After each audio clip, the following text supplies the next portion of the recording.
I never imagined a single word, "you can't afford it," would set my entire life spinning off its axis. But there I was, standing in the living room of 47 Maplewood Crescent, listening to the bank's mortgage broker, Simon Patel, swipe his finger through my application and look up with polite regret. "I'm sorry, Miss Rivera," he said, voice soft, as if he wished the economy had been kinder to me. He tapped his tablet.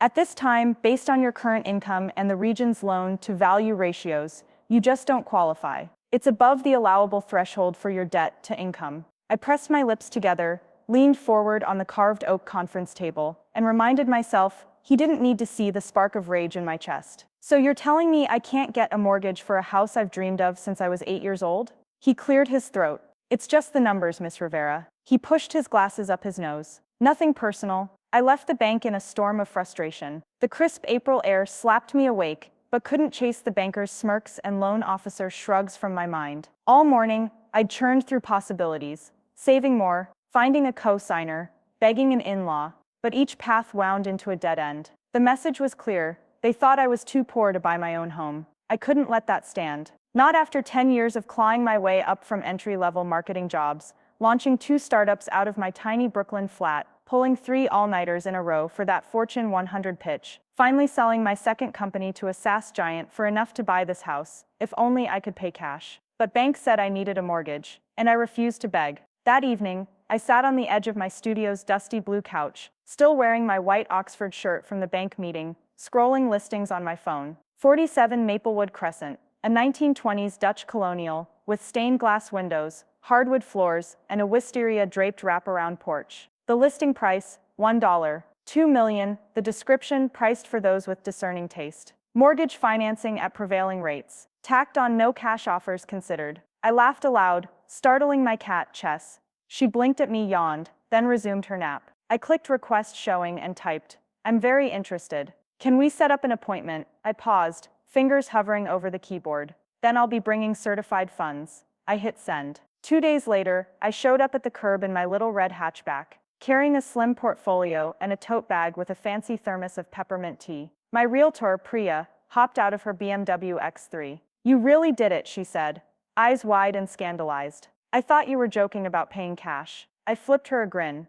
"I'm not joking. I have the funds." She shook her head. "All right, let's make them sit up for once." We crossed the manicured lawn, the wisteria vines dripping pale lavender blossoms onto the stone walkway. The sellers, an impeccably dressed couple in their 60s, greeted us at the threshold. "Miss Rivera," the woman said, voice poised like a prima donna's entrance. "Mr. and Mrs. Thornton, thank you for coming." I nodded and stepped inside. The foyer smelled of polished mahogany and faintly of lemon zest. I could almost see my life unfurling here. Lazy Sunday mornings in the sunroom, holiday dinners in the dining room, my mom's roses in the back secret garden. Mr. Thornton held out a hand. "So you're prepared to make an offer?" I pulled out my folders. "Yes. I'm prepared to write a check for the full asking price. $1,200,000 in certified funds. No mortgage contingency. No appraisal contingency. Closing by the end of the month." Mrs. Thornton's brow rose. "You're sure about that?" "Absolutely." I smiled, lifting my portfolio. "Here are the funds commitment letter and proof of cash. Electronic wire instructions are in the back. You can let your attorney handle the details." They shared a glance, their smile wobbling. They nodded. "Well, Mr. Thornton said, we've certainly never had that before." Priya clapped once. "That's because most people need a mortgage, Oscar. But not Sam." "Sam?" I blinked, then realized my realtor had called me Sam. She was still used to my old nickname in the office. I smiled. "Alex Alexandra." Then louder. "But yes, let's get the paperwork started." Within 48 hours, we had a signed contract. No financing contingency, no inspection period, just a quick, clean deal. I wired the funds the next morning. My brokerage account zeroed, a single wire over the weekend, and felt the power of it, a single keystroke transferring 6 figures across the continent. Everything changed in that moment. No more mortgaging my life to the bank. No more dreams deferred by spreadsheets. On Tuesday, I returned to the Thorntons' house to drop off the courtesy closing gift, a box of handmade truffles and a thank you note on lavender stationery. Their son, Peter, answered the door. "Oh, Miss Rivera," he said, surprised, glancing at the truffles. He looked late 20s, scruffy, kind eyes. "Mom and Dad weren't expecting these." Just over there in the den, if you'd like. Thank you, Peter, I said. I stepped inside, following the scent of lavender and chocolate. I wanted to express my gratitude. They were wonderful to work with. He nodded, smiling. They're swamped, but I can bring them by later. He led me to the living room. I helped with the contract. I know it was hectic. He held the door for me while I set the gift on the coffee table. I appreciate it, I said. This house means a lot to me. It feels right. His gaze softened. I'm glad it's going to someone who loves it. I smiled. I promised to take good care of it. That Friday we closed. The title company took our signatures, file-stamped the deeds, and handed me a set of keys engraved with 47. I eyed the shiny metal, 2 brass keys, one for the front door, one for the side gate. I slipped them into my pocket, closed my eyes, and breathed in the polished oak air. Congratulations, the closing agent said. Enjoy your new home. I nodded, heart pounding. Thank you. Outside, a small crowd of neighbors had gathered, primarily retirees sipping iced tea on folding chairs, unexpectedly cheering as I walked down the walkway. Way to go, Miss Rivera, one called. You deserve it, said another. I waved, tears stinging. The sign in the yard was swapped from for sale to sold. The word sold bright red across the picture of the colonial. I felt a surge of triumph, like I'd climbed a mountain barefoot and planted a flag at the summit. A man in a polo shirt approached. He stuck out his hand. Hi, I'm Greg, from 2 houses down. Welcome. If you need anything, recommendations for an electrician, landscaper. Thank you, Greg, I said. I'll hold you to that. That afternoon, I returned to the house, this time not as a hopeful buyer, but as the new owner. I walked from room to room, breathing in the echo of possibility. The living room's stained glass windows refracted the light like prisms. The kitchen's subway tile glistened. Upstairs, each bedroom beckoned with luminous floors, and at the end of the hall, the primary suite waited with vaulted ceiling and built-in window seats. I placed a pack of boxes in the hallway, my belongings waiting to be moved in that weekend, then paused at the base of the stairs when I heard voices. 2 people stood in the doorway, a man in a suit, a woman holding a leash. The suit wore a name badge. John Reynolds, Reynolds Property Management. I'm sorry, he said, spotting me. Are you Miss Rivera? I swallowed. Yes. He raised his chin. I'm here to instruct you on the tenant's rights. This house was under a month-to-month tenancy. Mrs. Whitaker and her daughter occupy it until November. My pulse spiked. Tenants, I said slowly. I bought the house free and clear. He frowned. Under the law, they have a 60-day notice period after a sale. I have the paperwork right here. The deed changed hands last week. He tapped the file under his arm. But the tenancy agreement runs through the end of October. I felt heat across my cheeks, but stood tall. That's fine, I said. I understand. Please deliver formal notice to vacate in compliance with the statute. I'll have my attorney ensure the timing is correct. I expect they'll leave on or before the deadline. The woman at his side let out a breath. She looked to be in her early 30s, dressed casually in jeans and a blouse. Her face was pale. Miss Rivera, could I ask what the rent increase will be? I'm looking to stay in the neighborhood. I hesitated, then shook my head. I'm afraid not, I said. I plan to renovate and occupy the house myself. I won't be renting. She swallowed, eyes flicking to John. He nodded. I'll file the notices. Legal obligations, of course. I nodded. I appreciate your cooperation.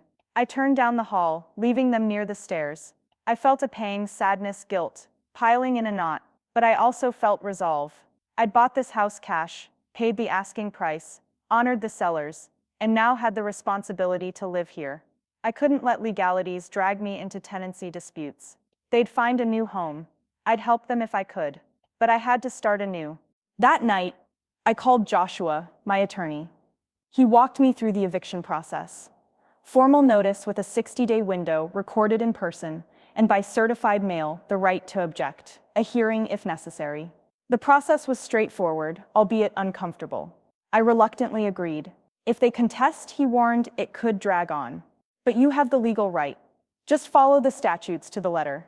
I hung up, leaning against the wall outside my new home office, a sunlit nook with a bay window and built-in shelves. I exhaled, feeling the weight of owner and evictor settle on my shoulders, but also the thrill of independence. This house was mine. purchased with my own capital, freed from lenders and approval processes. And no one, no broker, no banker could ever say I couldn't afford it again. The next morning, I knocked on my neighbor's door. Mrs. Calhoun, the retired school teacher who lived at 45 Maplewood Crescent. She ushered me into her cozy living room, where lace curtains filtered morning light. Hot coffee steamed in delicate china cups. I wanted to introduce myself, I said, setting my mug on her coffee table.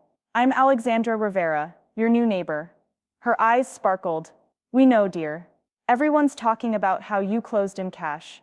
She chuckled. Took those banks by storm, didn't she? I laughed. It was liberating. She sipped her coffee. Just let me know if I can help.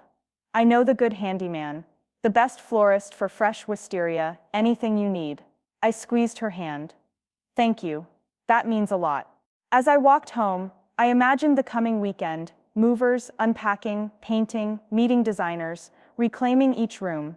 I'd build new memories, Sunday brunches in the dining room, game nights in the family room, Christmas greens on the staircase banister, and I'd do it on my terms, with no one's laughter at my expense.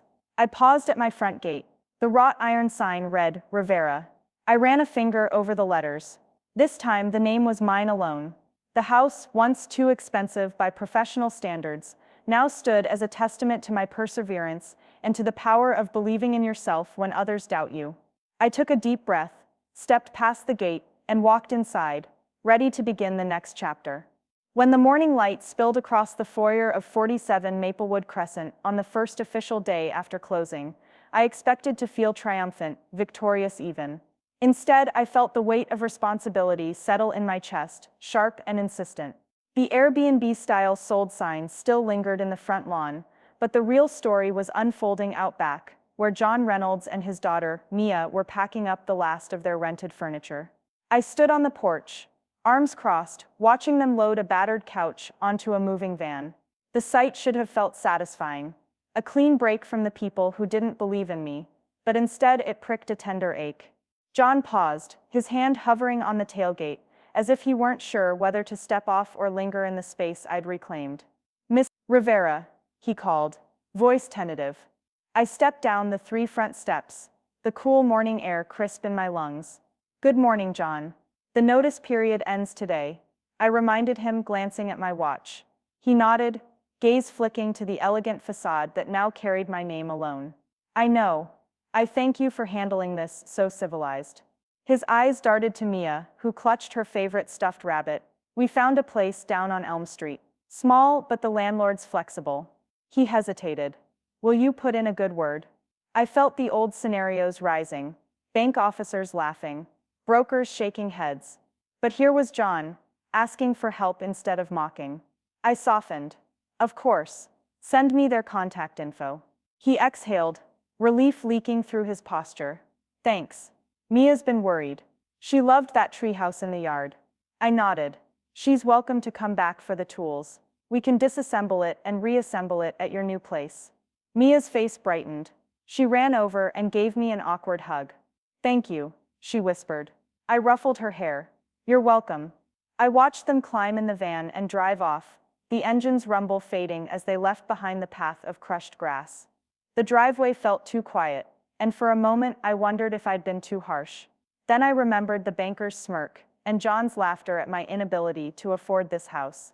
I reached into my coat pocket and pressed the brass key to my chest. This one's mine, I whispered. Over the next week, I threw myself into renovations with the single-mindedness of someone who has nothing, but also everything, on the line. The executive gray walls became warm cream. I tore out the outdated carpeting and discovered gleaming oak floors underneath. At the hardware store, Mr. Patel, the neighbor who delivered our eviction papers, smiled when I showed him my deed. Paid in cash, I hear, he said, checking out my paintbrushes. Every penny, I replied, grinning. And not one mortgage payment in sight, he tipped his head. Good for you. Then softer, if you need a hand, just holler. I did holler. Soon I had a half-dozen neighbors lifting paint cans, polishing floors, installing light fixtures. On Saturday, we set up folding chairs and potluck salads in the back garden for sandwiches and sweatshirts. The first of many Neighbor Fest events, I'd host to knit the block together. Conversations bubbled around me, gardening tips, book recommendations, local business pitches. I realized my home had become more than just a personal victory. It was turning into a community hub. One evening, 2 weeks after the closing, I sat on the porch with Emma, who dropped by after her late shift at the cafe. The house glowed behind us, fairy lights strung between the pergola's posts. She sipped lemonade. "Mom, I can't believe you did all this yourself," she said, eyes wide. I laughed. "Not entirely, I had help." She nudged me. "You mean the eviction? I thought you were going to face a legal battle." I shrugged. "Turns out paying cash changes a lot." I tapped the brass keyring. I never needed the bank's approval to own my life. She smiled. "Grandma would be proud." I swallowed hard. We sat in companionable silence, the hum of crickets and distant traffic weaving a comfortable lullaby. Then Emma asked the question I'd been circling in my mind.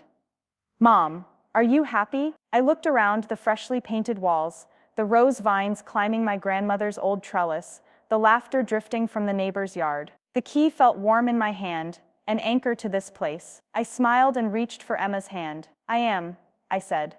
Voice soft. "For the first time in a long time, I really am." And as the evening sky deepened to indigo, I knew that 47 Maplewood Crescent wasn't just a house I'd bought to prove a point. It was the home I'd earned through grit, stubbornness, and a refusal to let anyone else define what I could afford or who I could be. Tomorrow, I'd wake up with the sun and tend to the rose garden, sketch out plans for a new kitchen backsplash, and maybe start writing that novel I'd always dreamed of. But tonight, I'd rest in the knowledge that I belonged here, key firmly in hand, laughter behind me, and a future wide open before me.